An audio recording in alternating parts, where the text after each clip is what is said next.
Let's discuss 5 more new soloing concepts, techniques, which you might not be aware of, or which you might not be using in your soloing, or which you might, but you might always get something out of this, even if you've been playing many years. So, a couple of things. So let's get a backing track up. There you go. Cool. Okay, so you could focus on playing shorter phrases. So it's really common with guitar students that they solo like this.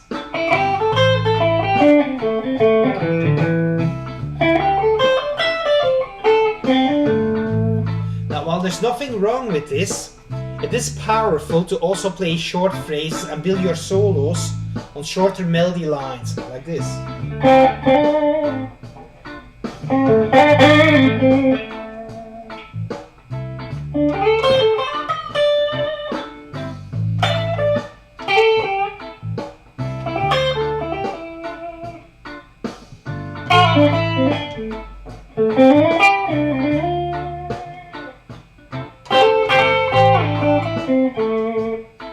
So every phrase I played was really short, and because of that it sounds more like there's really a story happening, like I'm really saying something, not just meandering about the long lines.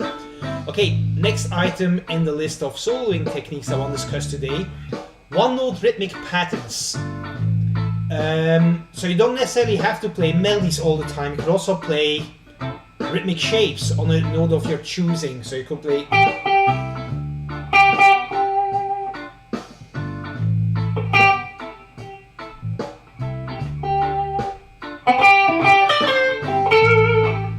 And then when you suddenly play a couple of notes where you play a melody, after have repeated one note X number of times in a row, it really feels like a release. It's like, oh, that's where he's going to the soloist. So play the occasional like one note phrase, add one note phrases to your soloing. Rhythmic phrase in this case. Since you only have one note, you have to focus more on the rhythm because you can't play melodies with one note. Okay, next item on the list: double stops. Double stop means hitting 2 notes simultaneously. So I'm hitting 2 notes at the same time, it's called a double stop. So you could play lines that only consist of double stops, or you could play lines where you play double stops in combination with single notes.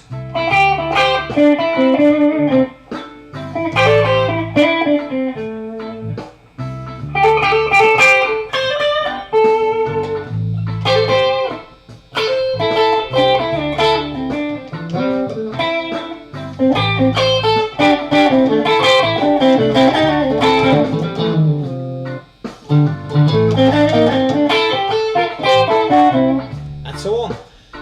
Then dynamics. So you could play dynamics on a phrase by phrase basis, where you play a couple of notes loud, a couple of notes soft, a couple of notes a little softer, a couple of notes a little louder. So like this.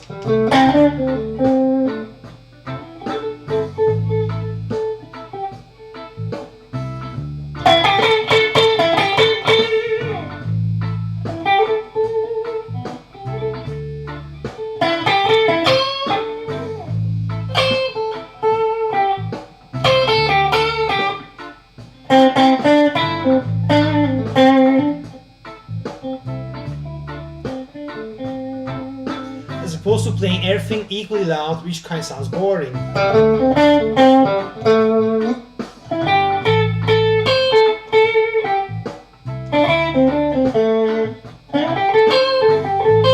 mean, it's not that it sounds boring, it's just not as interesting as having different volumes that you add to your phrases. So cool, so next thing on the list, a note dynamics on a note by note basis. So playing every note like it's the last note you ever gonna play again, giving every note its own intensity and volume. Let me start up that backing track again from the start. There you go. Cool. So here's what most students do when they solo.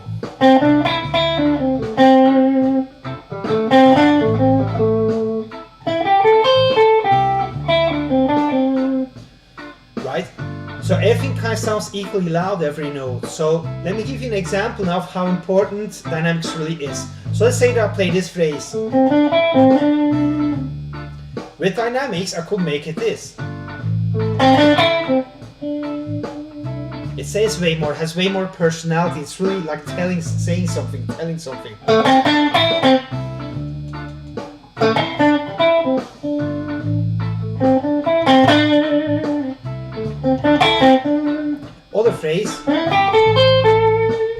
played with.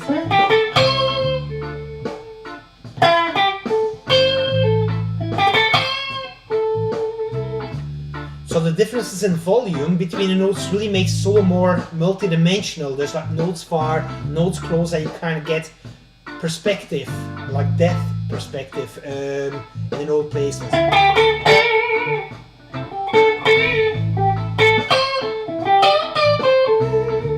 Instead of,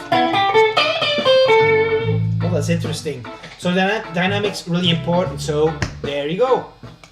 Couple of new soloing tricks to add to your bag of soloing techniques.